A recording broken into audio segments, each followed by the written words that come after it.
എൻ്റെ ഇൻസ്റ്റഗ്രാമിലായിക്കോട്ടെ അല്ലാന്നുണ്ടെങ്കിൽ നമ്മുടെ യൂട്യൂബിലായിക്കോട്ടെ എനിക്ക് കോമൺ ആയിട്ട് ഏറ്റവും കൂടുതൽ മെസ്സേജ് കിട്ടുന്നത് ഈ ഒരു ചോദ്യമാണ്. ഒരു 15,000 രൂപ പ്രൈസ് റേഞ്ചിൽ താഴെ നമുക്ക് വാങ്ങാൻ പറ്റിയ വാങ്ങാൻ പറ്റിയ ഏറ്റവും മികച്ച ഫോൺ ഏതാണ്? അതാണ് കോമൺ ആയിട്ട് എനിക്ക് ഏറ്റവും കൂടുതൽ മെസ്സേജസ് വരുന്നത്.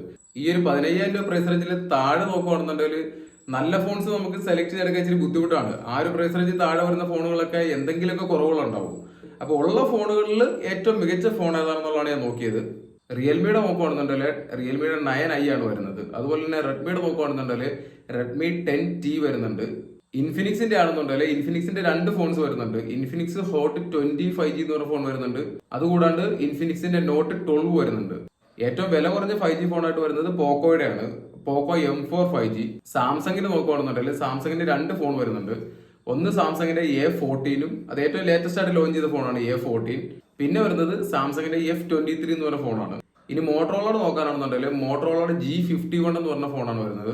ഞാൻ ഈ പറഞ്ഞ ഫോണുകളൊക്കെ വെച്ച് കമ്പയർ ചെയ്തപ്പോൾ എനിക്ക് ഏറ്റവും മികച്ച ഫോണായിട്ട് തോന്നിയത് സാംസങ്ങിന്റെ F23 എന്ന് പറഞ്ഞ ഫോണാണ്. ഇനി എന്തുകൊണ്ടാണ് മറ്റുള്ള ഫോണൊക്കെ ആയിട്ട് കമ്പയർ ചെയ്തപ്പോൾ ഈ സാംസങ്ങിന്റെ ഫോൺ മികച്ച് നിൽക്കുന്നതെന്ന് ചോദിച്ചാൽ, ഞാനിപ്പോൾ ഇത് വാങ്ങിയത് 13,999 രൂപയ്ക്ക്, അതായത് 14,000 രൂപയ്ക്കാണ് ഞാൻ ഈ ഫോൺ വാങ്ങിയത്. ഈ ഒരു പ്രൈസ് റേഞ്ചിൽ വരുന്ന ഏറ്റവും മികച്ച പ്രോസസർ ഉള്ള ഫോൺ ഇതാണ്. ഞാൻ നേരത്തെ പറഞ്ഞ ഫോണുകളിലൊക്കെ വരുന്നത് ഡിമെൻസിറ്റിയുടെ പ്രോസസറുകളാണ്.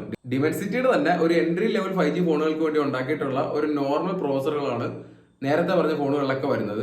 പക്ഷെ ഇതിനകത്ത് വരുന്നത് സ്നാപ്ഡ്രാഗന്റെ 750G എന്ന് പറയുന്ന അത്യാവശ്യം പവർഫുൾ ആയിട്ടുള്ള ഒരു പ്രോസസറാണ്. നമ്മുടെ നോർമൽ ആയിട്ടുള്ള ഡേ ടു ഡേ യൂസേജിൽ യാതൊരു ലാഗും ഇല്ലാണ്ട് നമുക്ക് ഫോൺ യൂസ് ചെയ്യാൻ പറ്റും. അതുമാത്രമല്ല അത്യാവശ്യം ഗെയിമിങ്ങും കാര്യങ്ങളൊക്കെ ഒരു തരി പോലും ഹീറ്റ് ഇല്ലാണ്ട് നമുക്ക് കളിക്കാൻ പറ്റും. ഡിമെൻസിറ്റിയുടെ പ്രോസസർ വരുന്ന ഫോണുകളിൽ അത്യാവശ്യം നല്ല രീതിയിൽ ഹീറ്റിംഗ് കാര്യങ്ങളൊക്കെ ഉണ്ട്. പിന്നെ എടുത്തു പറയേണ്ടത് ക്യാമറയാണ്. 50 മെഗാ പിക്സലാണ് മെയിൻ ക്യാമറ വരുന്നത്. അത്യാവശ്യം ബ്രൈറ്റ് ആയിട്ടുള്ള നല്ല ഡെപ്ത് ഉള്ള ഫോട്ടോസാണ് നമുക്ക് മെയിൻ ക്യാമറ കിട്ടുന്നത്. ഇനി വൈഡ് ആംഗിൾ ലെൻസ് നോക്കുകയാണെന്നുണ്ടെങ്കിൽ 8 മെഗാ പിക്സലാണ് വൈഡ് ആംഗിൾ ലെൻസ് വരുന്നത്. അത്യാവശ്യം വൈഡ് ആയിട്ട് ഫോട്ടോസ് എടുക്കാൻ പറ്റും. പക്ഷെ അങ്ങനെ ക്വാളിറ്റി ഒന്നും നിങ്ങൾ പ്രതീക്ഷിക്കരുത്. അത്യാവശ്യം നല്ല രീതിയിൽ സോഫ്റ്റ് ആവുന്നുണ്ട് ഫോട്ടോസ്. അത് എല്ലാ ഫോണുകളിലും സെയിം ആണ്. അൾട്രാ വൈഡ് ആംഗിൾ ലെൻസിലോട്ട് ഫോട്ടോസ് മാറുമ്പോൾ അത്യാവശ്യം സോഫ്റ്റ് ആവും. അതുപോലെ തന്നെയാണ് ഇതിൽ നമുക്ക് ഫോട്ടോസ് അത്യാവശ്യം സോഫ്റ്റ് ആവുന്നുണ്ട്. പിന്നെ മൂന്നാമതായിട്ടുള്ളത് മാക്രോ ലെൻസ്. ഒരാവശ്യമില്ല, ഇതിൽ 3 ക്യാമറ ഉണ്ടെന്ന് കാണിക്കാൻ വേണ്ടി ചുമ്മാ കൊടുത്തേക്കുന്ന സംഭവമാണ്. മാക്രോ ലെൻസ് ഒരു വേസ്റ്റ് ആണ്. സെൽഫി ക്യാമറ നോക്കുകയാണെന്നുണ്ടെങ്കിൽ 8 മെഗാ പിക്സലാണ് സെൽഫി ക്യാമറ വരുന്നത്. ഒരു ആവറേജ് ക്യാമറ അങ്ങനെ പറയാനുള്ളൂ. നമുക്ക് വെട്ടവും വെളിച്ചവും ഉള്ള സാഹചര്യത്തിൽ അത്യാവശ്യം കുഴപ്പമില്ലാത്ത ഫോട്ടോസ് കിട്ടും. ഇനി വെട്ടവും വെളിച്ചവും ഇല്ലാത്ത സാഹചര്യമാണെന്നുണ്ടെങ്കിൽ അത്യാവശ്യം നല്ല രീതിയിൽ സോഫ്റ്റ് ആയിട്ടുള്ള ഒരു ആവറേജ് ഫോട്ടോ ഒക്കെ കിട്ടുള്ളൂ. എനിക്ക് ഈ ഫോണിൽ ഏറ്റവും കൂടുതൽ ഇഷ്ടപ്പെട്ടത് ഇതിന്റെ ബിൽഡ് ക്വാളിറ്റിയാണ്.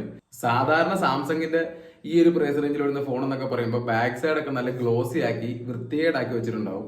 പക്ഷെ ഈ ഒരു ഫോണിൽ മാറ്റ് ഫിനിഷ് ആണ് വരുന്നത്. നമ്മൾ കവർ ഒന്നും യൂസ് ചെയ്തില്ല എന്നുണ്ടെങ്കിലും സ്ക്രാച്ചസോ കാര്യങ്ങളൊന്നും അങ്ങനെ പെട്ടെന്നൊന്നും വരില്ല. ഫിംഗർ പ്രിന്റോ കാര്യങ്ങളൊന്നും അട്രാക്ട് ചെയ്യില്ല. ഫോൺ വരുന്നത് പ്ലാസ്റ്റിക്കിലാണെങ്കിലും അത്യാവശ്യം നല്ല ബിൽഡ് ക്വാളിറ്റിയും കാര്യങ്ങളൊക്കെ ഉണ്ട്. നമുക്കിത് പിടിക്കുമ്പോൾ തന്നെ അറിയാം, ഒരു സോളിഡ് ആയിട്ടുള്ള ഫോൺ പിടിക്കുന്ന ഒരു ഫീലിംഗ് കാര്യങ്ങളൊക്കെ ഉണ്ട്. ഗൊറില്ല ഗ്ലാസ് 5ന്റെ പ്രൊട്ടക്ഷൻ കാര്യങ്ങളൊക്കെ വരുന്നുണ്ട്. 120 ഹെഡ്സിന്റെ റിഫ്രഷ് ആയിട്ടുള്ള ഡിസ്പ്ലേ ആണ് വരുന്നത്. എനിക്ക് ഈ ഫോണിൽ ഇഷ്ടപ്പെടാത്തത് ഇതിന്റെ ഡിസ്പ്ലേ മാത്രമാണ്. ഡിസ്പ്ലേക്ക് ക്വാളിറ്റി പ്രശ്നങ്ങളോ കാര്യങ്ങളോ ഒന്നുമില്ല. നല്ല വൈബ്രന്റ് ആയിട്ടുള്ള ഡിസ്പ്ലേ ആണ്. ഇതിൽ വരുന്നത് TFT പാനലാണ്. ഈ TFT പാനൽ ആയതുകൊണ്ടാണ് എനിക്ക് ഇഷ്ടമല്ലെന്ന് ഞാൻ പറഞ്ഞത്. വേറെ ഒന്നുമല്ല, ഈ ഒരു പ്രൈസ് റേഞ്ചിൽ മിനിമം ഒരു LCD പാനലെങ്കിലും കൊടുക്കണ്ടായിരുന്നു. ഈ ഒരു പാനലിന്റെ നെഗറ്റീവ് എന്ന് പറഞ്ഞാൽ നമ്മൾ അത്യാവശ്യം വെയിലുള്ള സാഹചര്യത്തിലൊക്കെ ഫോണുമായിട്ട് വെളിയിൽ പോകുമ്പോൾ കാണാനൊക്കെ ഇച്ചിരി ബുദ്ധിമുട്ടാണ്. ഇതിൽ നമുക്ക് സിംഗിൾ സ്പീക്കറാണ് വരുന്നത്. അത്യാവശ്യം ലൗഡായിട്ടുള്ള നല്ല ക്വാളിറ്റി ഉള്ള സൗണ്ടാണ് വരുന്നത്. ഇതിൽ മാത്രമല്ല, ഞാൻ നേരത്തെ പറഞ്ഞ ഈ ഒരു പ്രൈസ് റേഞ്ചിൽ വരുന്ന എല്ലാ ഫോണുകളിലും സിംഗിൾ സ്പീക്കർ തന്നെയാണ് വരുന്നത്. ഈ ഫോൺ എനിക്ക് ഇഷ്ടപ്പെടാൻ വേറൊരു കാര്യം കൂടെ ഉണ്ട്. സാംസങ്ങിന്റെ ഡയലറാണ് വരുന്നത്. അതുകൊണ്ട് തന്നെ ഓട്ടോമാറ്റിക് കാൾ റെക്കോർഡിംഗ് ഉണ്ട്. ഇതിൽ നമുക്ക് 5000 mAh ബാറ്ററി വരുന്നത്. പക്ഷെ ചാർജർ ഇതിന്റെ കൂടെ വരുന്നില്ല. 25 വാട്ടിന്റെ ഫാസ്റ്റ് ചാർജിങ് സപ്പോർട്ട് ചെയ്യുന്നുണ്ട്. ഫോൺ 5G സപ്പോർട്ട് ചെയ്യുമെന്ന് മാത്രമല്ല, ഏകദേശം 12ഓളം 5G ബാൻഡ്സും സപ്പോർട്ട് ചെയ്യുന്നുണ്ട്. നമ്മൾ നേരത്തെ പറഞ്ഞ മറ്റുള്ള ഫോണുകളില്ലേ, ആ ഫോണുകളൊക്കെ 5ഉം 7ഉം 5G ബാൻഡ്സാണ് സപ്പോർട്ട് ചെയ്യുന്നത്. അപ്പോൾ ഒരു കൺക്ലൂഷൻ ആയിട്ട് പറയുകയാണെന്നുണ്ടെങ്കിൽ 15,000 രൂപ പ്രൈസ് റേഞ്ചിൽ താഴെ നിങ്ങൾക്ക് വാങ്ങാൻ പറ്റിയ ഏറ്റവും മികച്ച 5G ഫോൺ എൻ്റെ അഭിപ്രായത്തിൽ ഈ ഫോണാണ്. വേറൊന്നുമല്ല, അത്യാവശ്യം നല്ല പ്രോസസ്സറാണ്. സ്നാപ്ഡ്രാഗന്റെ 750G എന്ന് പറഞ്ഞ പ്രോസസ്സറുണ്ട്. അത്യാവശ്യം നല്ല ക്യാമറയുണ്ട്. 5000 mAh ബാറ്ററി ഉണ്ട്. മറ്റുള്ള ഫോണുകളൊക്കെ ആയിട്ട് കമ്പയർ ചെയ്താൽ എന്തുകൊണ്ടും എല്ലാ ഡിപ്പാർട്ട്മെന്റിലും മികച്ചു നിൽക്കുന്നത് ഈ ഫോൺ തന്നെയാണ്. അപ്പൊ ഇന്നത്തെ വീഡിയോയിൽ ഇത്രയേ ഉള്ളൂ. നിങ്ങൾക്ക് വീഡിയോ ഇഷ്ടപ്പെട്ടാൽ ലൈക്ക് ചെയ്യാനും ഷെയർ ചെയ്യാനും സബ്സ്ക്രൈബ് ചെയ്യാനും മറക്കണ്ട.